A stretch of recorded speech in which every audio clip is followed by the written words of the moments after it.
Resulta extraño al hablar del Holocausto hablar de música, pero música hubo. Poesía y música de la esperanza, testimonios de quienes encontraron en el arte la fuerza de la vida, la posibilidad de alzar la voz, la posibilidad de trascender y hablarnos aún hoy mientras estamos aquí, reunidos en el Senado de México. El hogar judío en la Europa de la preguerra era un hogar musical. A Dios se le rezaba cantando. En el Heder, la escuela judía, se tarareaban textos. Los padres judíos inculcaban a sus hijos el amor por la música. Se les enseñaba a tocar un instrumento. En la casa judía había instrumentos. Muchas veces más que uno. Muchas veces cada miembro de la familia tocaba otro instrumento. Escuchemos al maestro Carlos Prieto al cello y al senador Héctor Vasconcelos al piano interpretar dos obras de las que se escuchaban y se tocaban en los hogares judíos. El largo de la ópera Jerjes de Händel y el adagio de la sonata en la menor de Schubert. Dos melodías profundas, tristes, que ellos eligieron porque invitan al recogimiento y a la introspección. Los escuchamos, maestros.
Sí.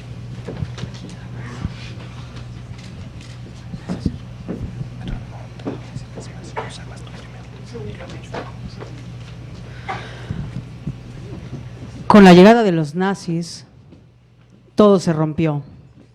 Y mucho de esa música y muchos de esos instrumentos tuvieron que adaptarse a las nuevas circunstancias. El maestro Carlos Prieto nos narra la historia de cómo su violonchelo salió de la Alemania nazi. Aquí tiene, maestro.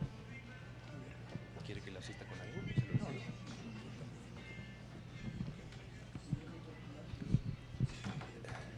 Señores senadores, señoras y señores, el violonchelo con el que estoy tocando nació en 1720 en Cremona, Italia.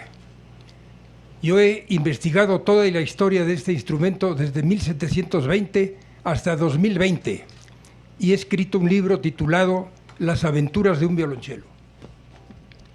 Hoy voy a relatar las aventuras de este instrumento durante la época hitleriana.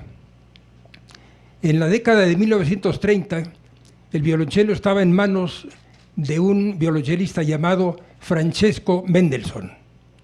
Francesco era descendiente del filósofo judío Moses Mendelssohn y sobrino nieto del gran compositor Félix Mendelssohn. Los hijos de Moses Mendelssohn se convirtieron al cristianismo y sus descendientes, como Félix Mendelssohn y el chelista Francesco, fueron protestantes. Menciono el origen judío de los Mendelssohn porque ello tiene consecuencias directas en la historia que ahora relataré. En 1933, Hitler llegó al poder. La toma del poder por los nazis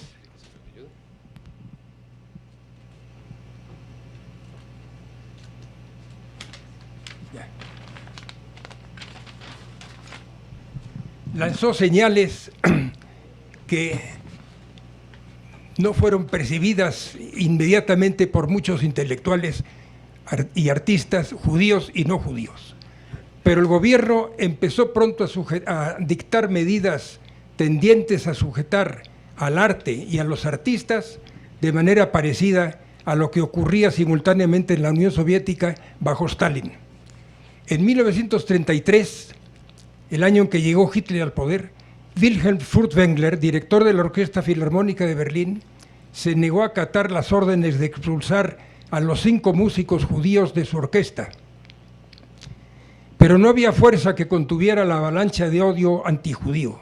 A partir de 1934 se prohibió la ejecución de la música de Félix Mendelssohn, tío de Francesco.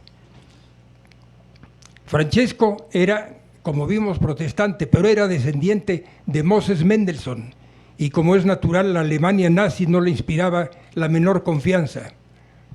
Cuando decidió emigrar, estaba prohibido que los judíos pudieran salir del país con objetos de arte. El gobierno nazi los decomisaba sin contemplaciones.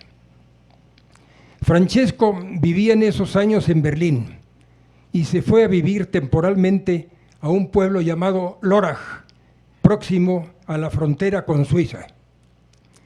En la muy cercana población suiza de Basilea vivía una familia de eminentes músicos muy amigos de Francesco, el violinista Adolf Busch, el violonchelista Hermann Busch y el pianista Rudolf Serkin. Francesco se hizo invitar por los Busch a tocar música de cámara en Basilea.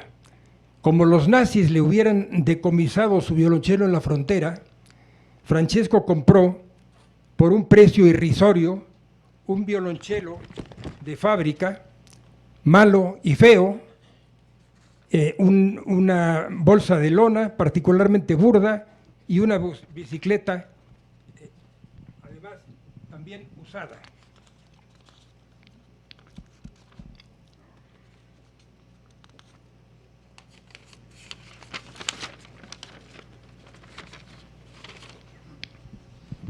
Con tal violonchelo intentó una primera vez pasar la frontera. Los guardias fronterizos lo detuvieron para indagar a dónde se dirigía. Francesco repuso que a tocar música de cámara con amigos suizos. Los guardias examinaron con atención su horrendo violonchelo y lo dejaron pasar. Por la noche, Francesco regresó a su pueblo.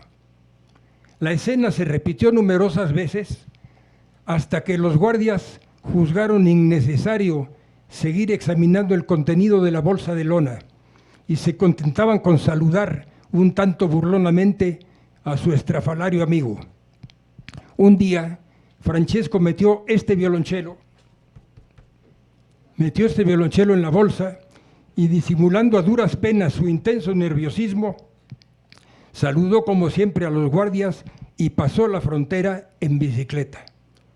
Ya en Suiza siguió pedaleando, pero lo vencieron los nervios, pues empezó a temblar de tal manera que por poco se cae con el violonchelo a cuestas.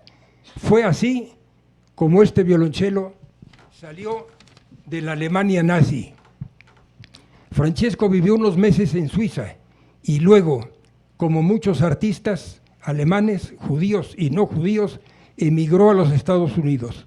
Francesco falleció en 1972 y yo adquirí su violonchelo en Nueva York en 1979, hace 41 años.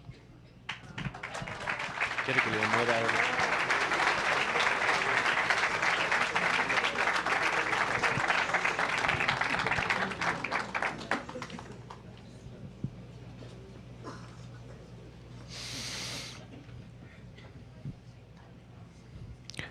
El mundo judío elevó sus plegarias. Dios, no nos abandones. Escuchemos al maestro Carlos Prieto y al maestro Edison Quintana interpretar el Kol Nidrei de Max Bruch.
Raymond Federman era un chiquillo en Francia cuando vivió la humillación de ser separado del resto de sus amigos, de la gente con la que hasta entonces había convivido. Su madre tuvo que coser en todas sus vestimentas esa estrella amarilla. Humillación en amarillo. Mi madre lloraba en silencio aquel día de invierno frío, mientras cosía en todas nuestras prendas la humillación amarilla. Luego me dijo, ya con los ojos secos, cuando me ayudaba a ponerme el abrigo mancillado para ir al colegio: ponte la bufanda por encima, así nadie lo verá. Raymond Federman sobrevive el Holocausto porque a sus 14 años sus padres lo ocultan en una buhardilla cuando la Gestapo entra a su casa. Su padre, su madre y sus 2 hermanas mueren en Auschwitz. Fue un gran novelista y un gran académico.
Al estallar la guerra, cuando a los judíos se les concentraba en los guetos, cuando se les concentraba en las plazas públicas para subirlos a los trenes que los transportarían a los campos de trabajo y exterminio, muchos llevaban consigo, como el bien más preciado, un instrumento musical. Al llegar a los guetos y a los campos, había ya materia prima para formar orquestas. Había músicos y había instrumentos. Nunca dejó de sonar la música durante el Holocausto, ni en los peores momentos. Se escuchaba, se interpretaba y se creaba en los guetos, en los campos de trabajo y de exterminio, en los bosques donde se escondía la resistencia. Hoy es parte de nuestros recuerdos, música antigua y recién compuesta, culta o popular, entre las víctimas y entre los verdugos. En un tiempo en que parecía predominar el grito y el silencio, esta persistencia de la música nos remonta a su propia naturaleza primigenia. La música fue probablemente el primer arte en nacer y es el último en desaparecer. Algunos piensan que el hombre aprendió a cantar antes que hablar.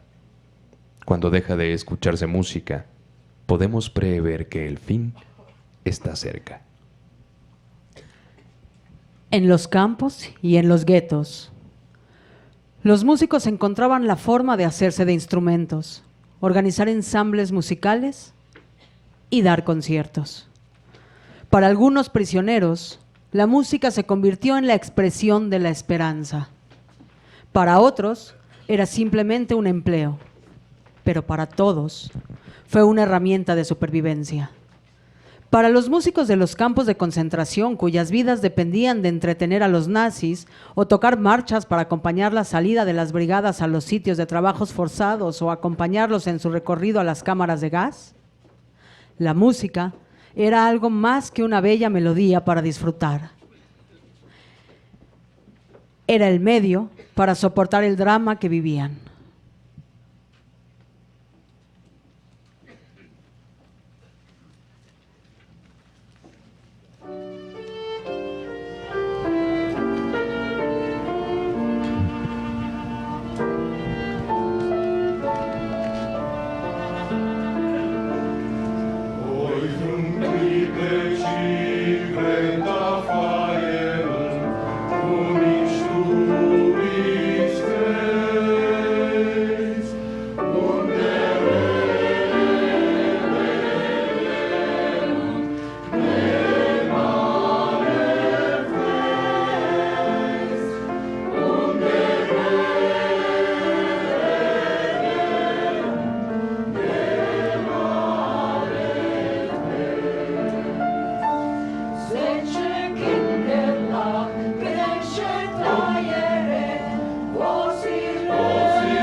Un escalofrío recorre el cuerpo cuando vemos a esas bandas de músicos presos, tratando de tocar con dignidad, cuando el mundo era indigno e inhumano.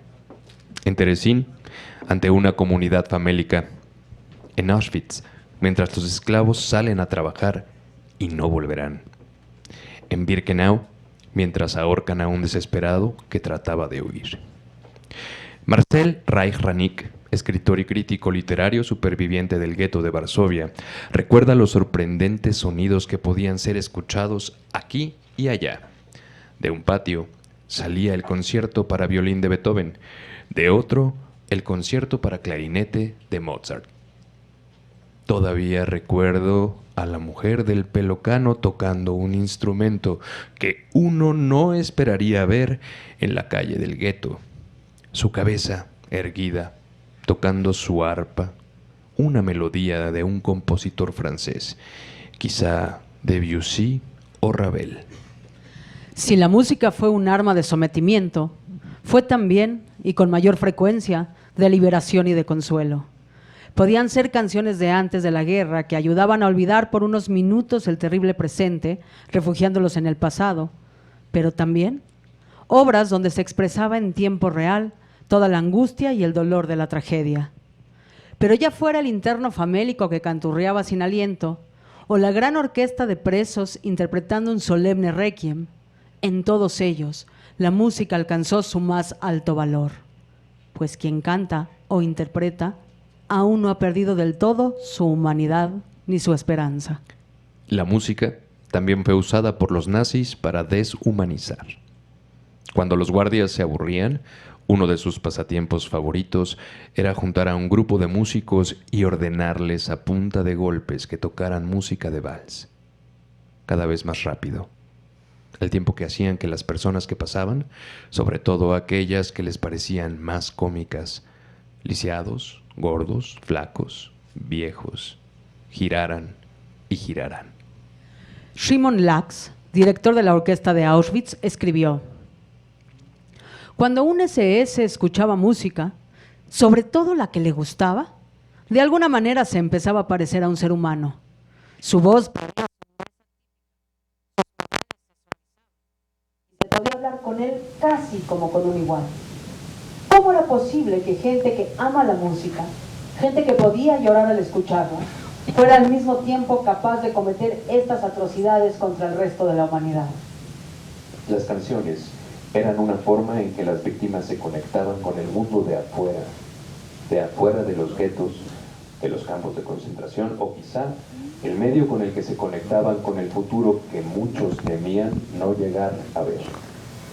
Desconectados, aislados, tanto física como emocionalmente, para las víctimas era crucial que alguien o algo sobreviviera para dar testimonio de lo que había pasado.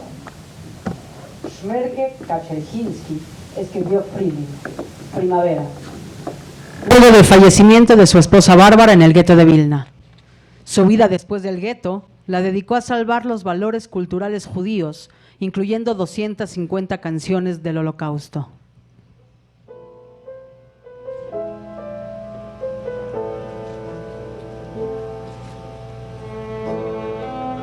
Primavera. Deambulo por el gueto, de callejón en callejón, y no encuentro descanso. Mi amada ya no está. ¿Cómo puedo soportarlo? Ustedes, digan algo, lo que sea. El cielo azul sobre mi casa, pero ¿de qué sirve? Heme aquí como un pordiosero implorando un poco de sol. Primavera, llévate mi dolor y regrésame a mi amada, a mi adorada. En tus alas de azul primavera, llévate mi corazón y regrésame mi alegría. Desconsolado, paso por nuestra casa. La puerta está cerrada. Un día soleado, las flores marchitándose sollozan. Para ellas también es de noche.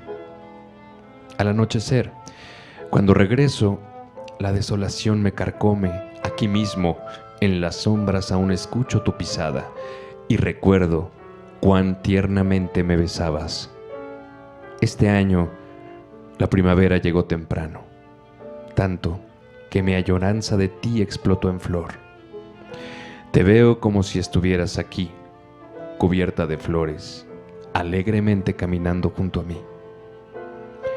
El sol ha bañado el jardín con sus rayos.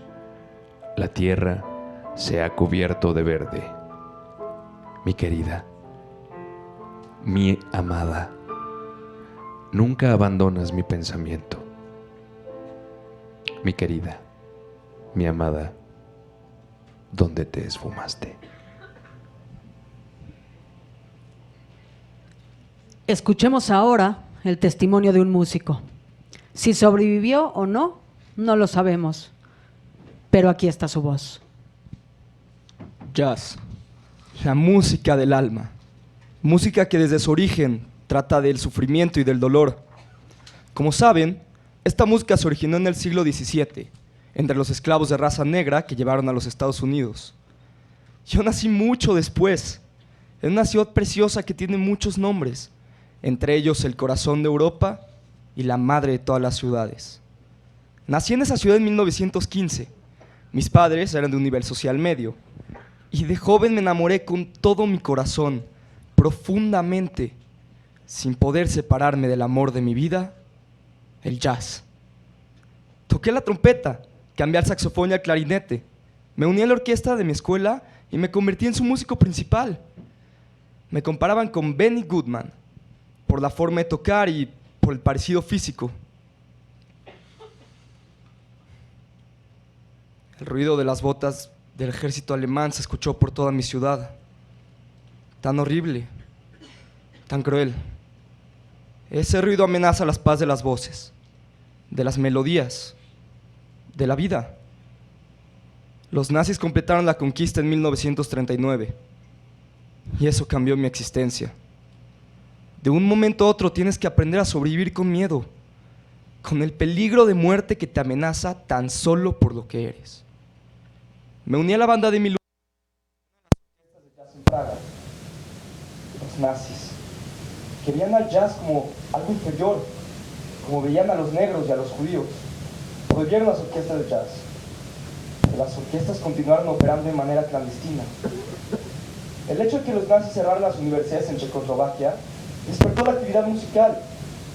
Los aficionados del jazz eran amateurs que estudiaron en la universidad y no tenían ambiciones musicales serias, pero repentinamente se encontraron desempleados y comenzaron a practicar profesionalmente el jazz.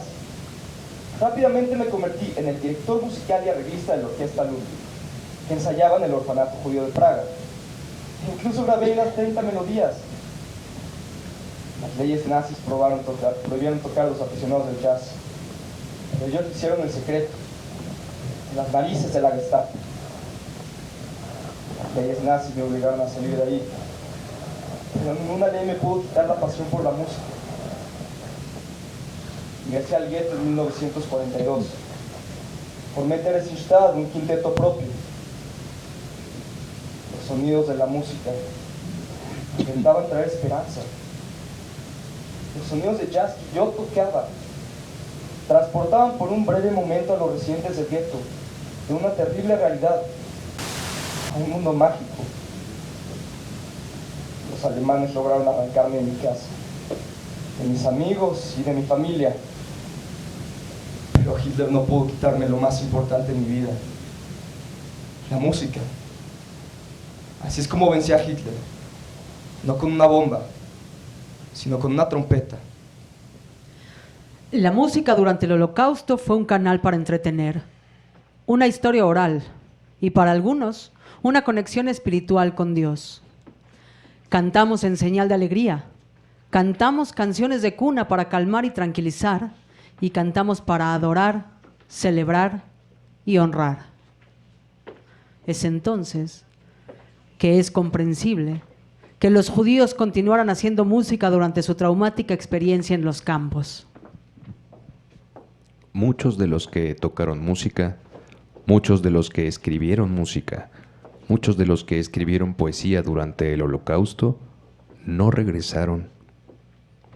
pero todos siguen vivos.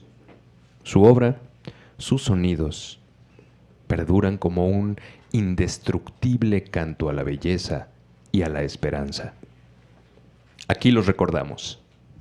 Recordamos su resistencia, su valor, su grito de fuerza y de esperanza en el futuro.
En el Senado, queremos agradecer a quienes hoy afianzaron en todos nosotros la convicción de que lo que sucedió en el Holocausto no puede volver a suceder. Gracias, maestro Carlos Prieto, porque era difícil pensar que aceptaría acompañarnos con tan solo una llamada y por compartirnos su don y las notas de su preciado cello. Gracias, senador Héctor Vasconcelos, por tu cercanía con este momento de la historia y por compartir con nosotros la música que forma parte de la otra parte de tu vida. Gracias, maestro Edison Quintana, por las notas de su piano con una melodía que escuchamos todos los años en Yom Kippur. A ti, Ari Litvak, gracias por tu sinceridad como judío, tu pasión por la música y por la historia que vivió en carne propia tu abuelo, el acordeonista en un campo de concentración. Y gracias por permitirnos escuchar al coro Shiratí que diriges en la comunidad Betel. A todos sus integrantes, los digo que hoy nos han conmovido. Gracias, Benjamín Benny Schwartz, por permitirnos volar con tu viola, por tu profesionalismo y tu compromiso. A Rina Rajlewski, Héctor Bersunza y Ari Milstein, gracias por transportarnos con sus voces y su pasión a esa época llena de dolor y de música.